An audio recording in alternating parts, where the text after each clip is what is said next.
everyone, Chris here, and welcome to my channel. In today's video, I'm going to bring you my August book haul.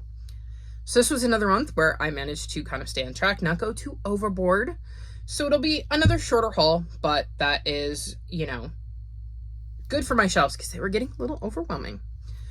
So for digital books, I have one audiobook, which is The Sky and Fire by Jen Lyons. This is a standalone that she has written, and it is obviously an adult fantasy. It has a lot of the same things that you would find in her A Chorus of Dragons series, like vibes-wise. I didn't enjoy it as much as I enjoyed the Chorus of Dragons series, but if she did open this up to being more than a standalone and wrote more books in this universe, I would absolutely read them. I had a fun time with this, and I definitely think that the audiobook was well done. And then I got one ebook, which is The Moonflowers by Abigail Rosemarie, and this is a historical fiction mystery. It says, in a powerful and poignant novel, an artist unravels her mysterious family history and its generations of women who depend on each other to survive.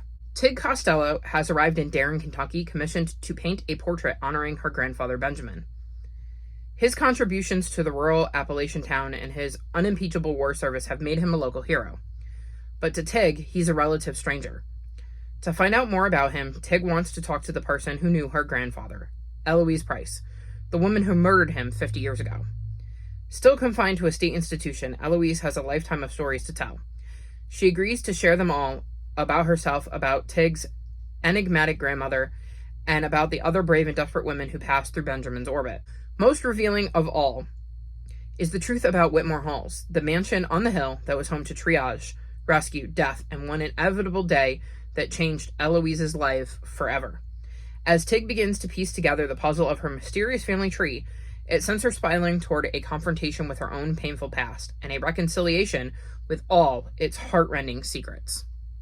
So I thought that sounded really, really interesting, so I nabbed the ebook. Now, on to my physical reads. I grabbed The Train of Dark Wonders by Alex Bell. Alex Bell wrote The Polar Bear Explorers Club. I really, really loved it, so when I saw that they had something else coming out, I snagged it. This follows a young girl named Bess who's always been into her grandfather's collections of curiosity.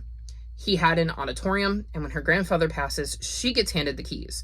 But it's not necessarily in the best state, and she needs to find a way to raise funds. So she ends up realizing that there is a train that she can go on that will bring her to the land of Halloween sweets, and there she hopes to find a way to save the auditorium, and along the way, make some friends. I really, really enjoyed this book. I thought it was a great start to the series. It does appear to be a series. If not, it's fine as a standalone, but I definitely think there are threads there that could be pulled to make it a series, so I hope it is, because I enjoyed Bess. I enjoyed getting to see the land of Halloween sweets, which was fun, and I look forward to hopefully more adventures with Bess and some of the characters we meet in this one. Then I got The Beanstalk Murder by P.G. Bell. I know absolutely nothing about this. I just know it was written by the same person who wrote The Train to Impossible Places. I adored that series. I saw that P.G. Bell had a new book out, so here it is. It's on my TBR. It might be fairy tale related, but it does say a giant-sized murder mystery. So it must be some sort of murder mystery, middle grade, that may or may not have anything to do with like fairy tales or fairy tale vibes. So looking forward to checking this one out, and hopefully I love it as much as I loved the Train to Impossible Places series. Then I got Hollowthorn by Kaylin Josephson. This is the second book in the Ravenfall series. I've really, really enjoyed the series. This is a middle grade spooky kind of series. I read the first book, I believe last year in October for spooky season.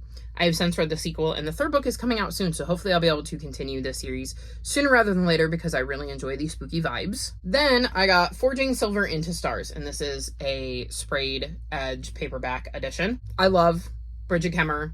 I love her series, and I just thought it was really, really cool to have a sprayed edge paperback. So, yeah. I don't know whether I would read this or the hardback version if I were to read it again, but I have options now because I have it in both hardback and paperback. So, I just wanted to add this to my Bridget Kemmerer collection. Then I got The Golden Frog Games by Claribel A. Ortega. This is the second book in the Witchling series, which, if I remember correctly, follows Seven Salazar, who in the first book, I believe is hoping to get sorted into a coven and doesn't. And then her, along with a couple of other people who aren't sorted into the coven, decide to work together to go on a quest that if they were to complete that quest, they would be allowed to keep their magic. If not, they would kind of lose their magic, if memory serves. This is another series that I think before book 3 comes out, I should probably reread because some of the details are a bit fuzzy. But it is a very, very fun middle grade fantasy series. I've really, really enjoyed it. And I mean, the cover is just so cool. Really, really like the series and would recommend it from what I remember. Then I got the Super Sunny Murder Club. And this is the sequel to the Very Merry Murder Club. And these have 13 short summer mysteries, obviously.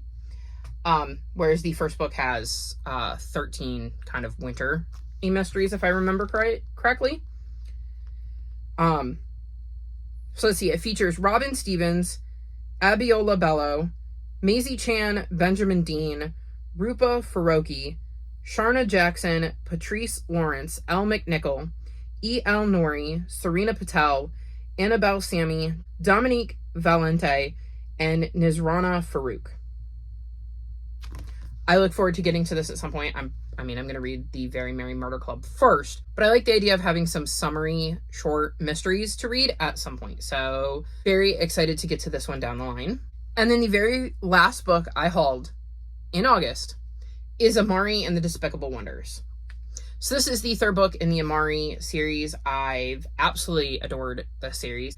I have been waiting for this book for what feels like ages, and I'm so excited to finally have it in my hands. I'm currently actually partway through it, so hopefully I will be finishing this in the relative near future. And it was a no-brainer to get and add to my collection because it is a middle grade series I love. So there you have it, another short haul. I know that longer hauls tend to be more fun, and I could have obviously combined multiple hauls because I've had a couple short ones, but I kind of like having a shorter video to give you guys and maybe a bite-sized update on books I've hauled recently. So that's going to be it for this video. All of my social media is linked in the description below if you'd like to come chat with me. If you've made it this far in the video, leave me a book stack emoji, like this video, and subscribe to my channel, and I'll talk to you next time. Bye!